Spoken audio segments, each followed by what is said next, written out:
Good morning student.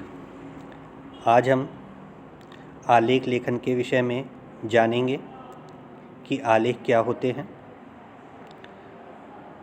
तो आलेख के विषय में हम जानते हैं कि हम आलेख किसे कहते हैं।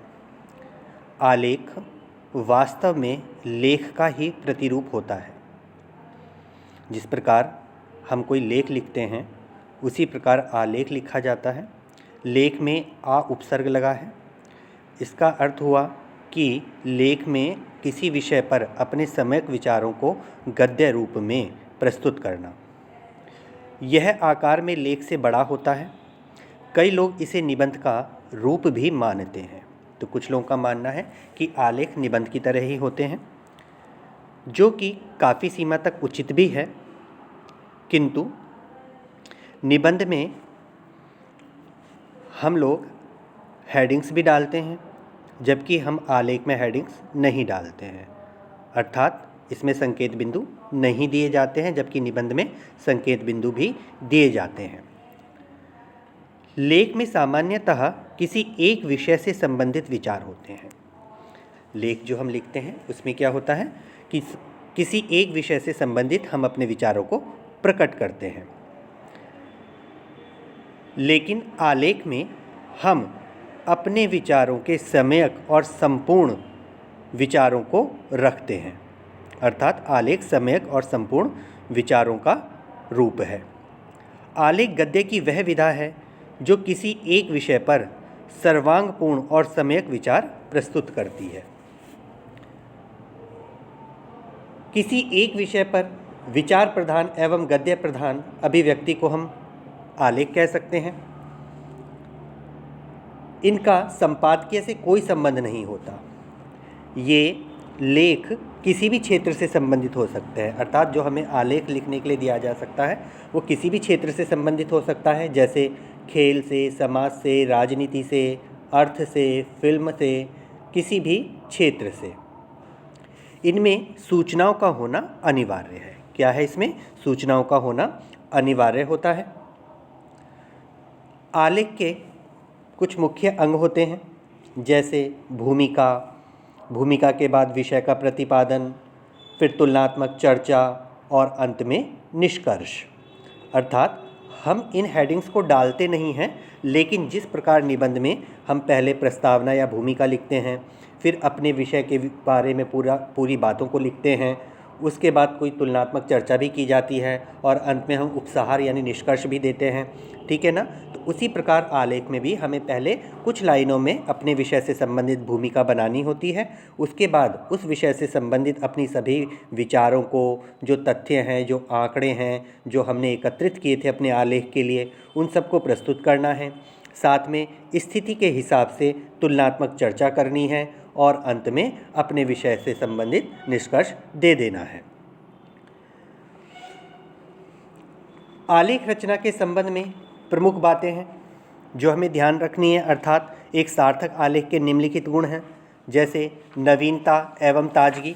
अर्थात आलेख में नवीनता होनी चाहिए, ताजगी होनी चाहिए। हमारा आलेख जिज्ञासाशील होना चाहिए, अर्थात पढ़ने वाले के मन में जिज्ञासा जागे आगे पढ़ने की कि क्या विचार प्रकट किए गए हैं। विचार हमारे स्पष्ट होने चाहिए और बेबाकीपूर्ण होने चाहिए, यानी हम अपनी बात को बिना डरे बेबाकी से बोलें। भाषा सहज, सरल होनी चाहिए और प्रभावशाली होनी चाहिए। अर्थात हमारी आलेख की जो भाषा है वो ऐसी हो जो सभी लोगों को आसानी से समझ में आ जाए और लोगों पर अपना प्रभाव छोड़े। एक ही बात पुनः ना लिखी जाए, अर्थात बात को बार बार नहीं दोहराना चाहिए। उससे आलेख जो है अच्छा नहीं बन पड़ता है। विश्लेषण शैली का प्रयोग करना चाहिए और बात को हमें खुलकर लिखना है। ठीक है ना? आलेख ज्वलंत मुद्दों, विषयों और महत्वपूर्ण चरित्रों पर लिखा जाना चाहिए। अर्थात जो आलेख हम लोग लिखते हैं वो ज्वलंत मुद्दों पर लिखा जाता है, ज्वलंत विषयों पर लिखा जाता है, और कुछ ऐसे चरित्र भी होते हैं हमारे आसपास के जिनके ऊपर आलेख लिखा जाता है। आलेख का आकार विस्तारपूर्ण नहीं होना चाहिए, यानी जो आलेख होता है उसका जो आकार है वो बहुत विस्तृत नहीं होना चाहिए। संबंधित बातों का पूरी तरह से उल्लेख हो और आलेख में जो बात हम कह रहे हैं उससे संबंधित हर एक बात का उल्लेख हो जाना चाहिए। इसके अलावा विरोधाभास से बचना चाहिए, तथ्यों की असंदिग्धता से बचना चाहिए, यानी जो तथ्य हम प्रस्तुत कर रहे हैं वो किसी को संदिग्ध ना महसूस हो, वह तथ्य हमारे बिल्कुल वास्तविक हों, सत्य पर आधारित हों। तो इस प्रकार हम लोग एक अच्छे आलेख को लिख सकते हैं यदि हम इन सब बातों का ध्यान रखें। एक उदाहरण देख लेते हैं हम आलेख का, इससे आप लोगों को और स्पष्ट होगा कि आलेख किस प्रकार लिखा जाता है। टॉपिक दिया है भारतीय क्रिकेट का सरताज सचिन तेंदुलकर। तो आपने देखा होगा कि ये एक चरित्र के ऊपर आलेख है हमारा, जैसा कि बताया गया था कि जो आलेख हैं वो चरित्र पर भी हो सकते हैं, ज्वलंत विषय पर भी हो सकते हैं, ज्वलंत घटनाओं पर भी हो सकते हैं, ठीक है ना। तो ये जो आलेख का उदाहरण है ये एक चरित्र के ऊपर है और वो चरित्र है सचिन तेंदुलकर। तो लिखते हैं, पिछले 15 सालों से भारत के लोग जिन जिन हस्तियों के दीवाने हैं उनमें एक गौरवशाली नाम है सचिन तेंदुलकर। जैसे अमिताभ का अभिनय में मुकाबला नहीं, वैसे सचिन का क्रिकेट में कोई सानी नहीं। संसार भर में एक यही खिलाड़ी है जिसने टेस्ट क्रिकेट के साथ साथ वनडे क्रिकेट में भी सर्वाधिक शतक बनाए हैं।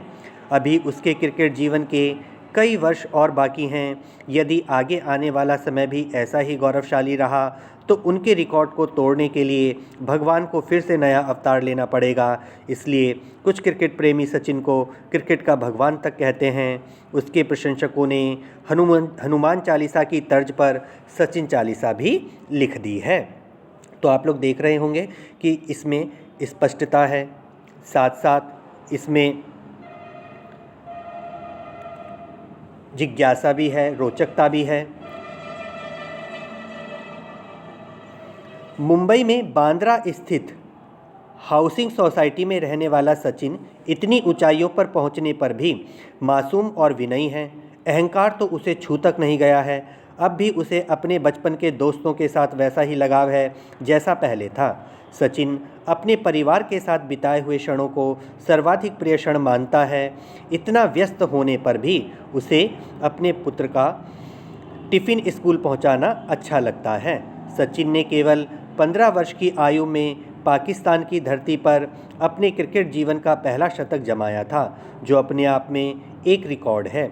इसके बाद एक पर एक रिकॉर्ड बनते चले गए। अभी वह 21 वर्ष का भी नहीं हुआ था कि उसने टेस्ट क्रिकेट में 7 शतक ठोक दिए थे। उन्हें खेलता देखकर भारतीय लिटिल मास्टर सुनील गावस्कर कहते थे, सचिन मेरा ही प्रतिरूप है।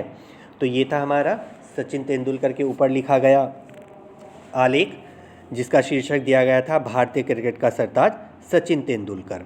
तो बच्चों, ये था आलेख कि आलेख क्या होता है और एक अच्छे आलेख को लिखने के लिए हमें किन किन बातों का ध्यान रखना होता है।